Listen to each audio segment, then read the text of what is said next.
Қайырлы күн баршаңызға. Бүгін біз сіздермен асыққанда өте тез дайындалатын және дәмі өте керемет болып шығатын қызанақтан және баялдан дәмді салат дайындаймыз.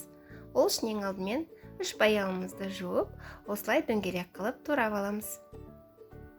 Турап алған баялыларымызды тұзды суға жақсылап бататындай етіп саламыз. Барлығының арасын ашып тұзды суға тигіземіз. Осылай тарелка болмаса қақпақпен бастырып қоямыз.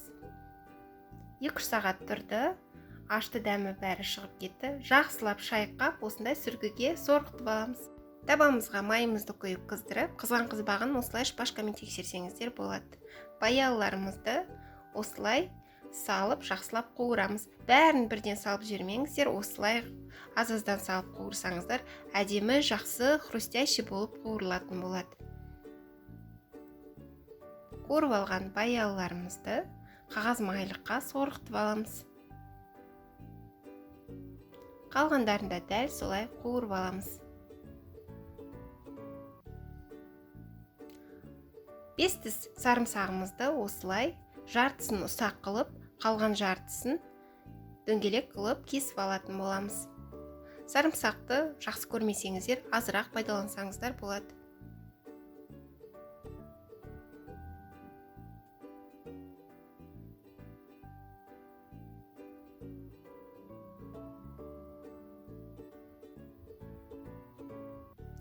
Жарты пучок укропымызды жуып, осылай қатты ұсақ қылмай турап аламыз.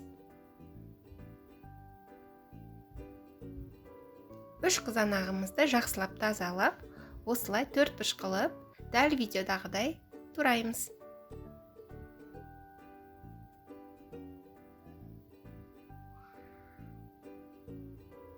Сарымсағымызды саламыз, бір ас қасық ыстық сұйық майымызды үстінен құямыз.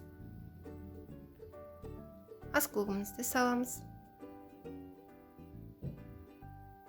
Қуырылған баялымызды саламыз. Және бірден дастарханға қоятын болсаңыздар, тұз салсаңыздар болады. Дастарханға бірден қоймайтын болсаңыздар, тұзды қоятын кезде салуға кеңес беремін, себебі қызанақтың суы бөлініп кететін болады. Дайындап көруге кеңес беремін. Бұл салат сіздерге міндетті түрде ұнайтын болады. Менің жолдасыма қатты ұнады. Сіздерге де дайындап көруге кеңес беремін. Менің арнамда бұдан да басқа әдемі дәмді тіске басарлар мен салаттардың, рулеттердің және шұжықтардың рецептері бар. Рецептерді жіберіп алмас үшін менің арнама тіркеліп алыңыздар. Алда бұдан да басқа жақсы рецептер шығады. Ол рецептерді жіберіп алмас үшін қоңырауды басып қойыңыздар. Сонда сіздерге алдағы рецептердің шыққан туралы хабарлама келіп тұратын болады. Рецептерім ұнаса лүпіл басып, пікір қалдырып, жақындарыңызбен бөліссеңіздер, нұр үстіне нұр болады. Көріп тамашалағандарыңызға рахмет. Сау болыңыздар.